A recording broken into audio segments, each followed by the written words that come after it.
والضحى والليل إذا سجى ما ودعك ربك وما قلى وللآخرة خير لك من الأولى ولسوف يعطيك ربك فترضى ألم يجدك يتيما فآوى ووجدك ضالا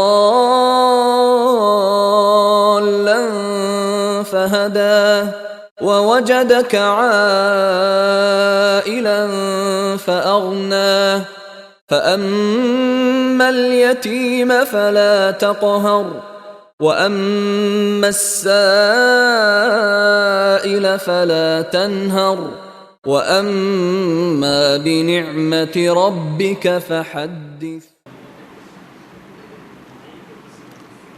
السلام عليكم ورحمة الله وبركاته.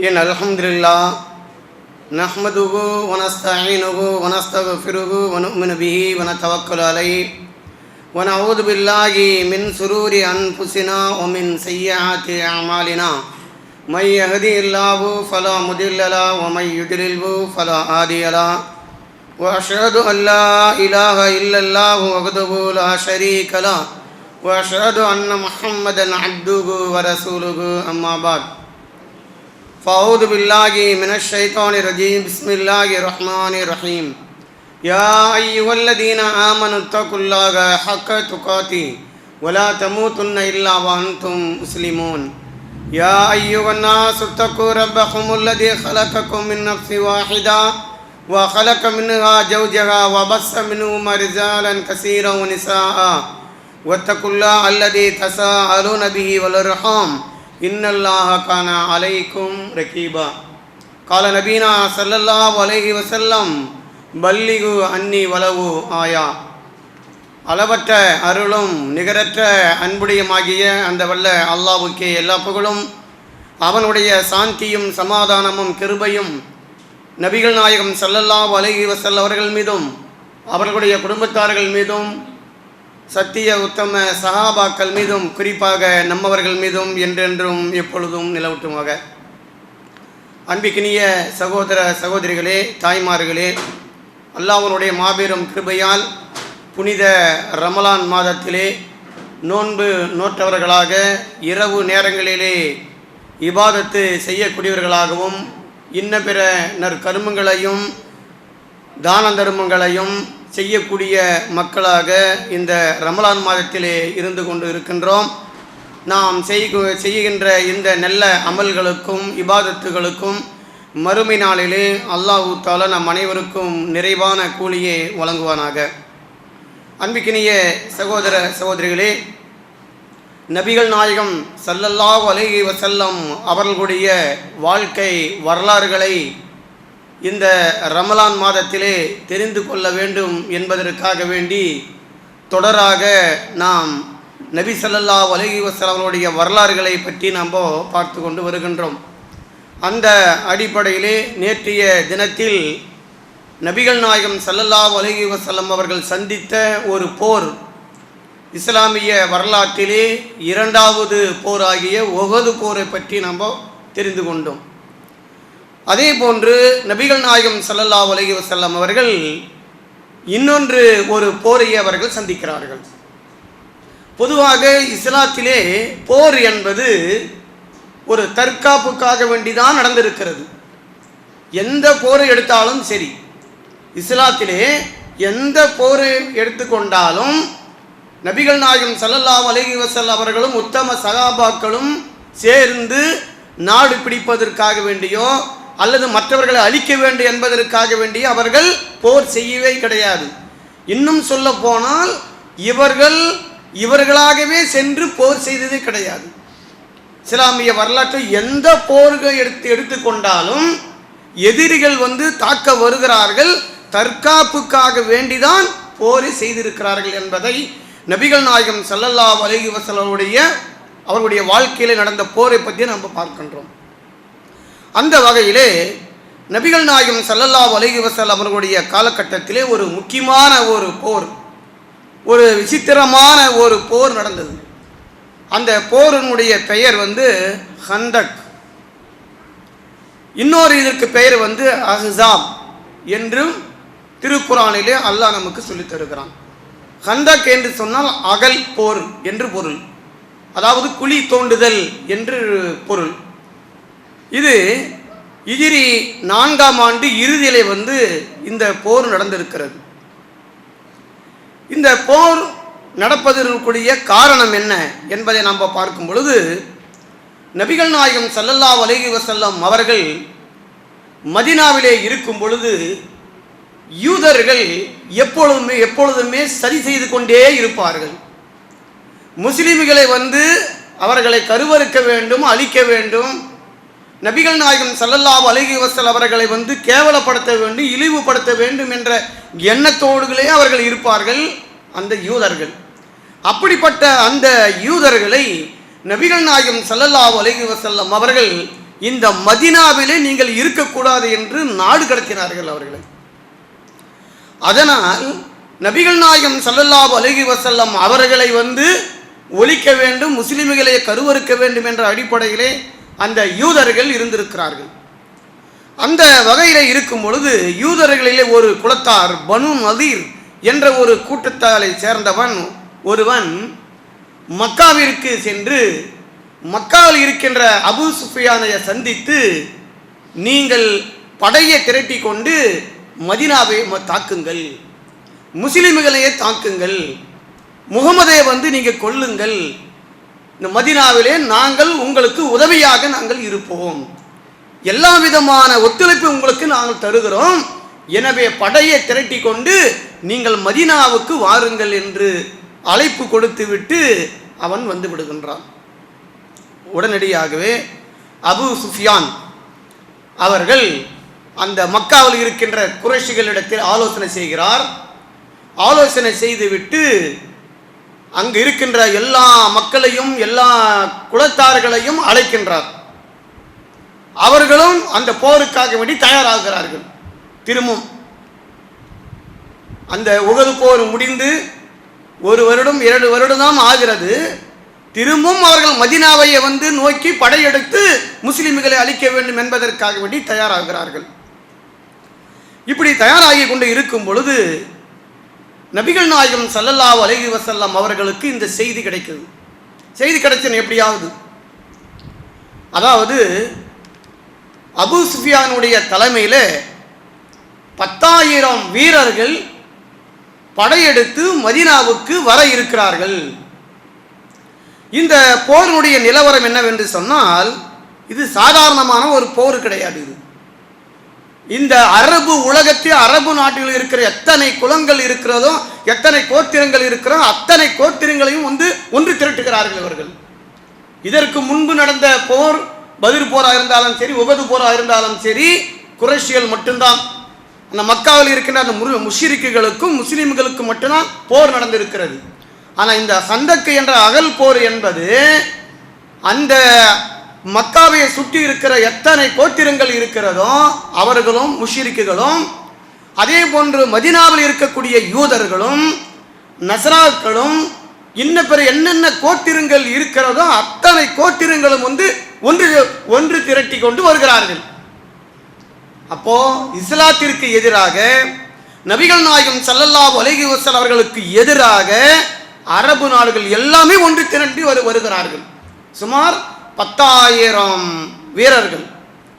இந்த செய்தி வந்து நபிகள் நாயகம் ஸல்லல்லாஹு அலைஹி வஸல்லம் அவர்களுக்கு கிடைத்த பிறகு அப்பொழுது சகாபாக்களிடத்திலே நபி ஸல்லல்லாஹு அலைஹி வஸல்லம் சொன்னார்கள், உஹது போர் முடிந்த பிறகு அபூ சுஃபியான் அவர்கள் நபிகள் நாயகம் ஸல்லல்லாஹு அலைஹி வஸல்லம் அவர்களிடத்திலே சொல்லிவிட்டு தான் சென்றார், திரும்பவும் நாங்கள் அடுத்த வருடம் வருவோம், படையை திரட்டி கொண்டு திரும்பவும் நாங்கள் மதீனாவை நோக்கி நாங்கள் வரதான் போகிறோம் என்று சொல்லிவிட்டு சென்று இருக்கிறார் அபூ சுஃபியான். இதை கேட்டு நபிகள் நாயகம் ஸல்லல்லாஹு அலைஹி வஸல்லம் அவர்கள் அவருடைய உள்ளத்திலே அது உறுத்தி கொண்டு தான் இருந்தது. நிச்சயமா எப்பொழுதாவது அபூ சுஃபியான் படையை திரட்டி கொண்டு மதீனாவுக்கு வரதான் போவார் என்று மனதிலே அவருக்கு ஒரு உறுத்தல் இருந்து கொண்டுதான் இருந்தது. அந்த உறுத்தல் வந்து சரியாகிவிட்டது. ஆக நபிகள் நாயகம் ஸல்லல்லாஹு அலைஹி வஸல்லம் அவர்கள் உத்தம சகாபாக்களை வந்து அழைக்கிறார்கள். அபு சுஃபியானுடைய தலைமையில் 10,000 வீரர்களை ஒன்று திரட்டி கொண்டு மதீனாவையை தாக்குவதற்காக அவர்கள் புறப்பட்டு வருகிறார்கள், தயாராகி கொண்டிருக்கிறார்கள். நீங்களும் தயாராகுங்கள் என்று சொல்லி நபிகள் நாயகம் ஸல்லல்லாஹு அலைஹி வஸல்லம் அவர்கள் சகாபாக்களுக்கு, முஸ்லிம்களுக்கு அழைப்பு கொடுக்கிறார்கள். சுமார் 3000 பேர் ஒன்று திரட்டுகிறார்கள் முஸ்லிம்களுடைய படையிலே. இப்போ அந்த காபிர்களுடைய படையிலே 10,000, முஸ்லிம்களுடைய படையிலே வெறும் 3000. எல்லாருமே ஒரு மனிதன் என்ற அடிப்படையிலே ஒரு பயம் இருக்கும், ஒரு திகில் இருக்கும்.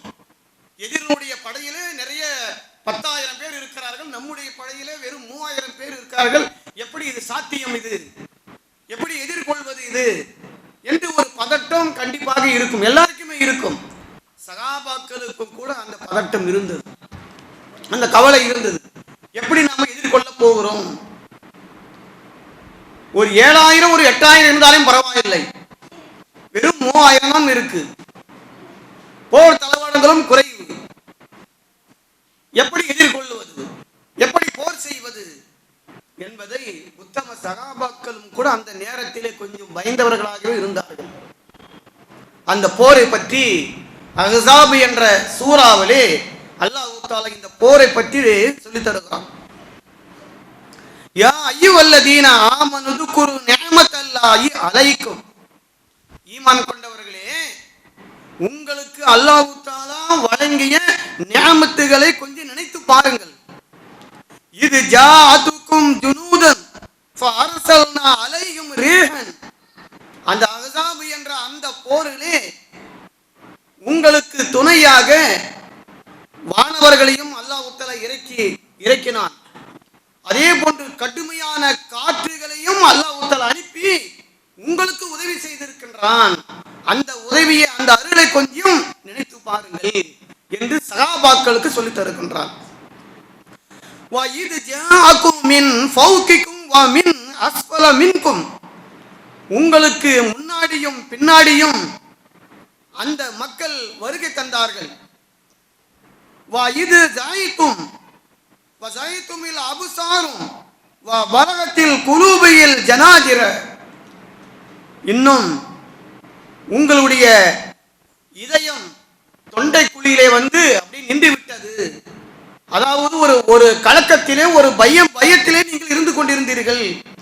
உங்களுடைய பார்வை எல்லாம் பயமாகவே நீங்கள் இருந்து கொண்டிருந்தீர்கள் என்று அந்த சகாபாக்களுடைய கவலைகளை பற்றி அல்லாஹ் தஆலா திருமறையிலே சொல்லி காண்பிக்கின்றார். ஏனென்றால் அந்த படையில 10,000 பேர், இங்கு வெறும் 3000, எப்படி எதிர்கொள்வது என்று சகாபாக்கள் வந்து இப்படி கவலையாக இருந்து கொண்டு இருக்கிறார்கள். பிறகுதான் நபிகள் நாயகம் ஸல்லல்லாஹு அலைஹி வஸல்லம் அவர்கள் உத்தம சகாபாக்களை வந்து எல்லாருமே ஒன்று திரட்டி, இப்பொழுது போரை நாம் போய் எப்படி எதிர்கொள்வது, அந்த எதிரிகளை வந்து எப்படி எதிர்கொள்வது? நேருக்கு நேராக மோத முடியாது, நேருக்கு நேராக மோத முடியாது. அதனால் நாம் என்ன செய்ய வேண்டும் என்பதை நபிகள் நாயகம் ஸல்லல்லாஹு அலைஹி வஸல்லம் அவர்கள் சகாபாக்களுக்கு மத்தியிலே ஒரு ஆலோசனை செய்கிறார்கள். எப்படி செய்யலாம் அப்படின்னு சொல்லி. அப்பொழுதுதான் சல்மான் ஃபாரிஸ் ரலியல்லாஹு அன்ஹு அவர்கள் ஒரு ஆலோசனையை சொல்லுகிறார். அல்லாஹ்வின் தூதர் அவர்களே, நீங்கள் சொல்கின்ற மாதிரி நேருக்கு நேராக நம்ம மோத முடியாது. அதனால் இந்த போரை நாம் தடுக்க வேண்டும் என்று சொன்னால், எதிரிகளை நாம் வந்து தடுக்க வேண்டும் என்று சொன்னால், நாம் அகலை, அதாவது மதீனாவை சுற்றி நாம் குழி தோண்ட வேண்டும், அகலை வெட்ட வேண்டும். அப்பொழுது அந்த குழியை தாண்டி மதீனாவுக்கு உள்ளே எதிரிகள் வரமாட்டார்கள். இப்படிதான் நாம் செய்ய முடியும்.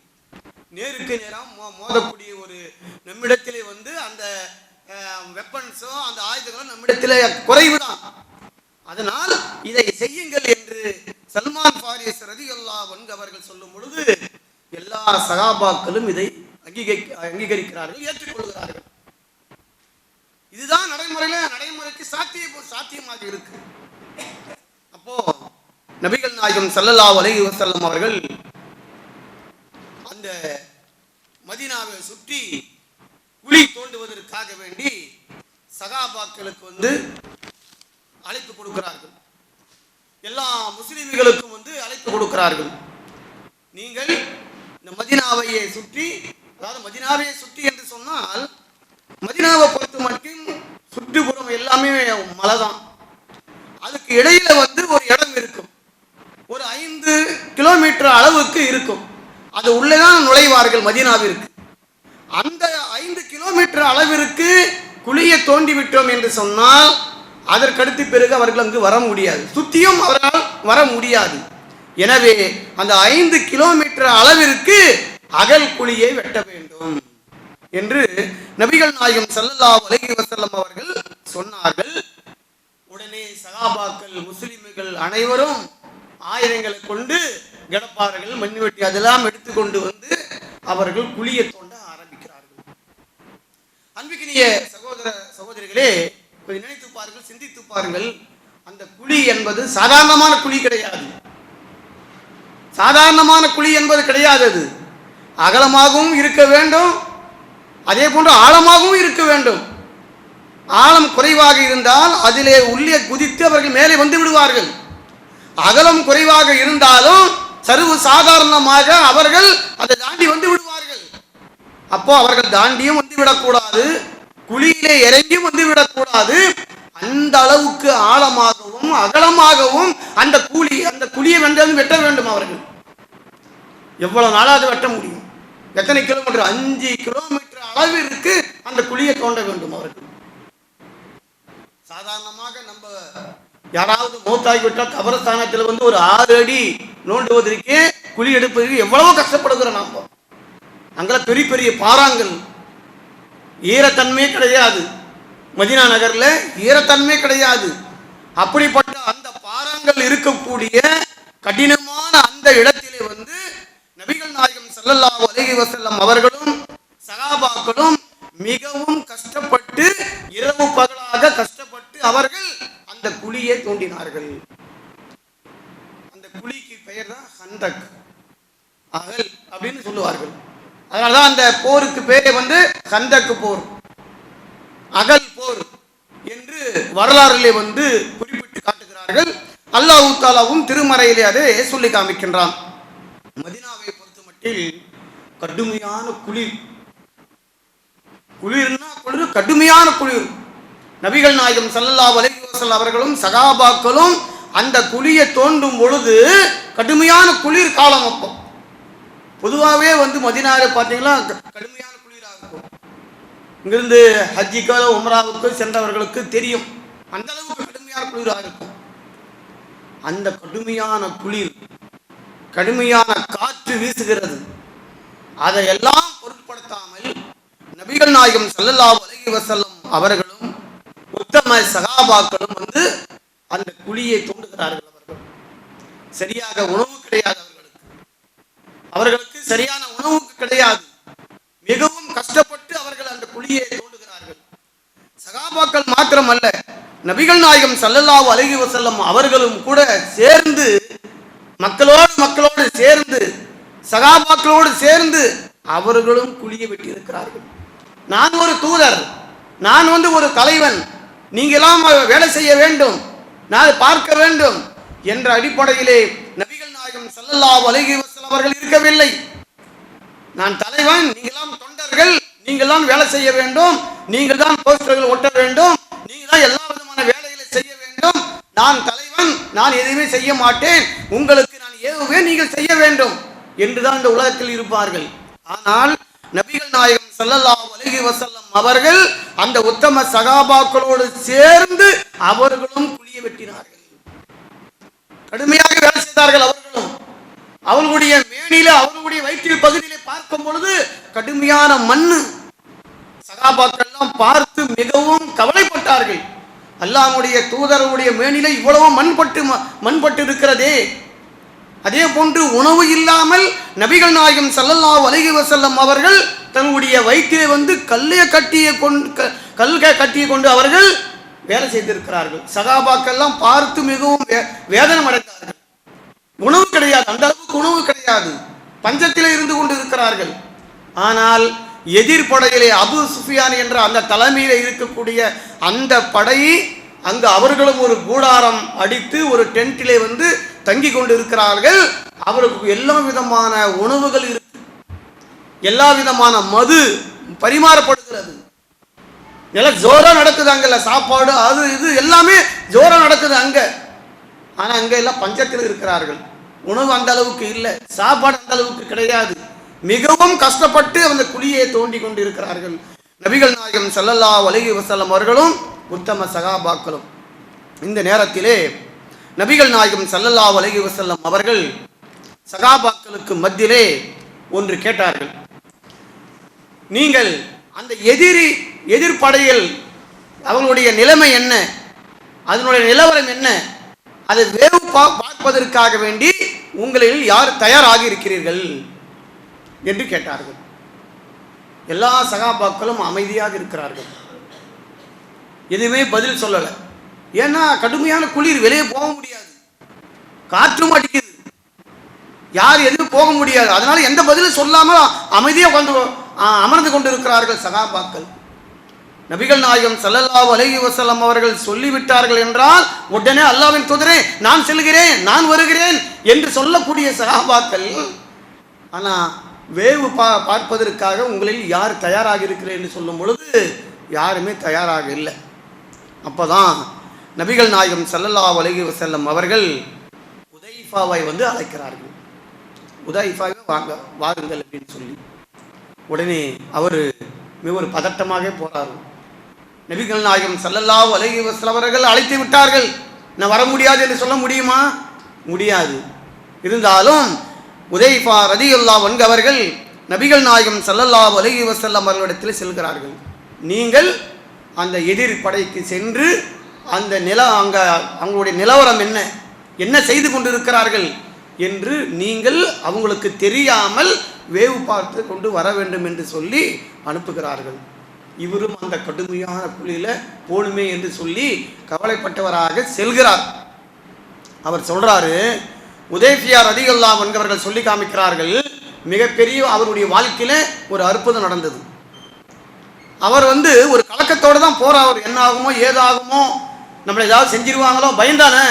ஒரு பக்கம் அந்த பையன், ஒரு பக்கம் கடுமையான குளிர் வாட்டுது, போறாரு. அப்படி போகும் பொழுது அவர் சொல்கிறார், தண்ணீர் மேலே நடந்தால் எந்த அளவுக்கு அழகாக இருக்கும், எந்த அளவுக்கு லேசாக இருக்கும், அந்த மாதிரி நான் அந்த எதிரியுடைய படைகளுக்கு சென்றேன் என்று சொல்றார். அந்த மாதிரி அழகா போறாராம் அவர். அதே மாதிரி குளிர் என்று எனக்கு எந்த குளிரே எனக்கு தெரியவில்லை அப்படின்னு சொல்றார் அவர். அல்லாஹ் தஆலா அவருக்கு அந்த நேரத்தில் அந்த ஒரு அற்புதத்தை வழங்கி இருக்கிறான். அவர் போய் பார்க்கும் பொழுது அபு சுஃபியான் அவங்களுக்கும் கடுமையான குளிர், எல்லாம் அந்த டென்ட்டிலே உள்ளே உட்கார்ந்து கொண்டு இருக்கிறார்கள். நெருப்பை எரிவிட்டு எல்லோரும் குளிர் காய்ந்து உட்கார்ந்து கொண்டு இருக்கிறார்கள். அப்பொழுது அபு சுஃபியான் அவர்கள் மிகப்பெரிய அந்த நெருப்பு குண்டத்தை ஏற்படுத்தி பின்னாடி திரும்பி கொண்டு அவர்கள் குளிர் காய்ந்து இருக்கிறார்கள். அப்பொழுதுதான் உதைஃபா ரலியல்லாஹு அன்ஹு அவர்கள், அவர் ஒன்றும் சும்மா போல, ஈட்டியும் இருக்குது, வில் இருக்குது, அம்பு இருக்குது, எல்லாம் பாதுகாப்போடு தான் போறார் அவர்.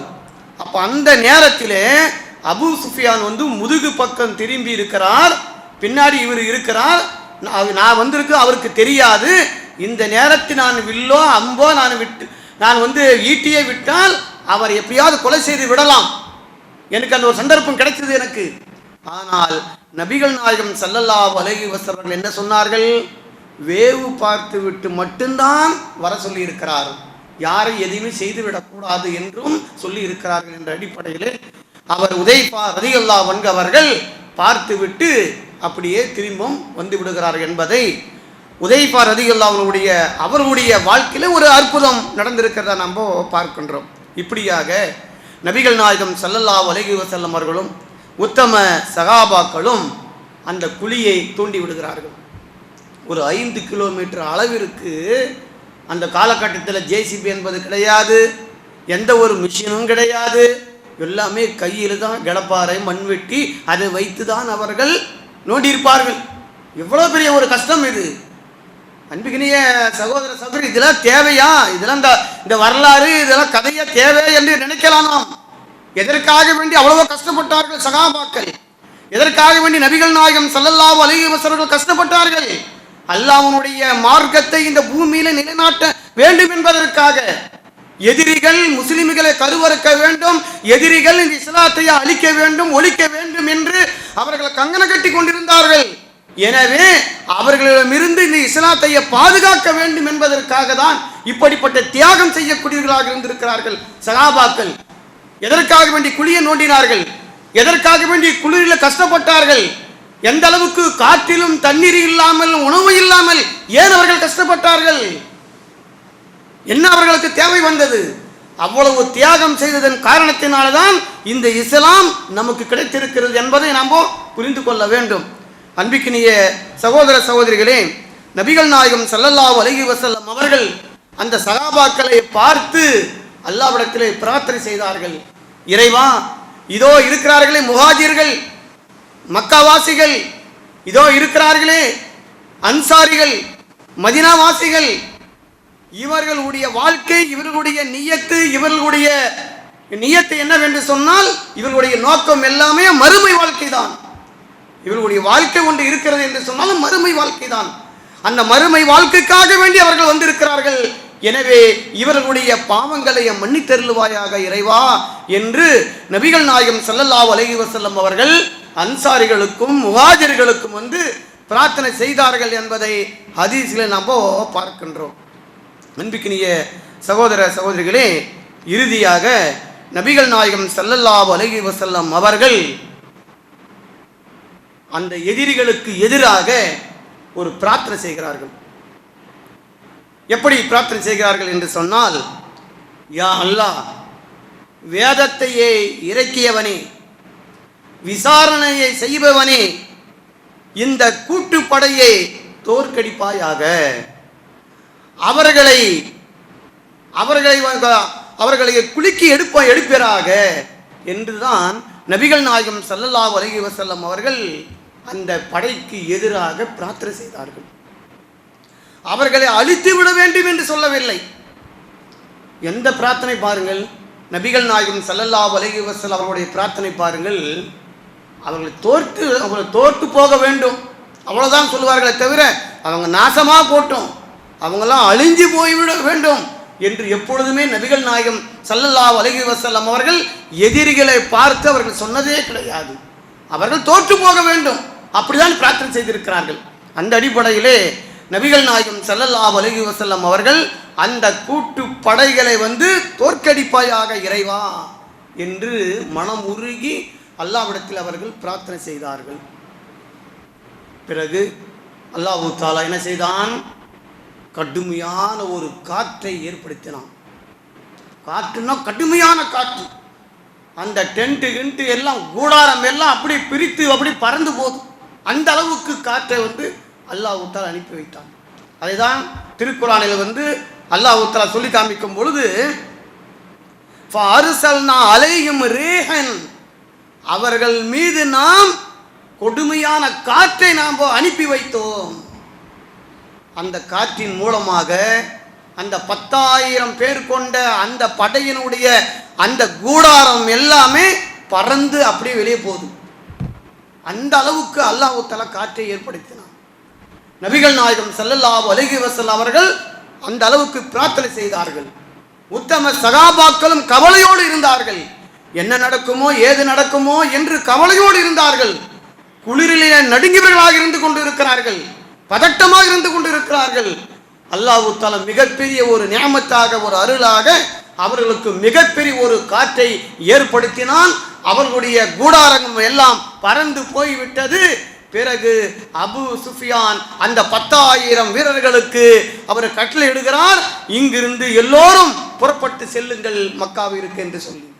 பிறகு தங்கள் இருந்த ஆயுதங்கள் எல்லாமே மூட்டை கட்டி கொண்டு அவர்கள் மக்காவை நோக்கி புறப்பட்டு சென்று விட்டார்கள் என்று வரலாறு எல்லாம் பார்க்கின்றோம். இதுதான் ஹந்தக் என்று சொல்லக்கூடிய போர், அகல் போரினுடைய வரலாறு.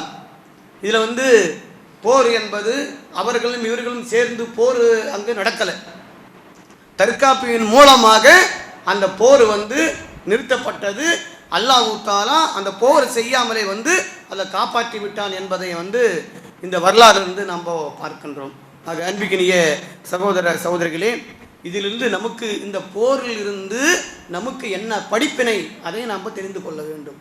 அதாவது நபிகள் நாயகம் ஸல்லல்லாஹு அலைஹி வஸல்லம் அவர்களும் உத்தம சகாபாக்களும் இந்த இஸ்லாத்திற்காக வேண்டி, இந்த இஸ்லாத்தை பூமியில் நிலைநாட்ட வேண்டும் என்பதற்காக வேண்டி எவ்வளவு பாடுபட்டிருக்கிறார்கள், எவ்வளவு தியாகம் செய்திருக்கின்றார்கள். அவர்களுடைய தியாகத்தின் காரணத்தினால்தான் இந்த இஸ்லாம் உலக அளவில் பரவி இருக்கிறது. அதன் மூலமாக தான் நமக்கும் இதாயத்து கிடைத்திருக்கிறது. இந்த தீனுல் இஸ்லாம் நமக்கு கிடைத்திருக்கிறது என்பதை நாம் புரிந்து கொள்ள வேண்டும். அந்த மக்களுக்காக வேண்டி, இந்த சகாபாக்களுக்காக வேண்டி நாமும் பிரார்த்தனை செய்ய வேண்டிய கட்டாய கடமையில் நாம் இருந்து கொண்டு இருக்கின்றோம்.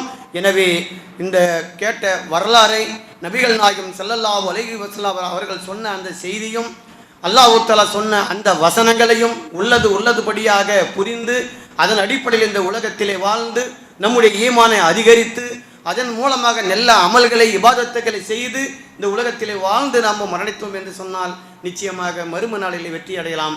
அப்படிப்பட்ட பாக்கியத்தை நம் அனைவருக்கும் அல்லாஹ் தஆலா வழங்குவானாக. வாஹிர் தவானா அல்ஹம்துலில்லாஹி ரப்பில் ஆலமீன்.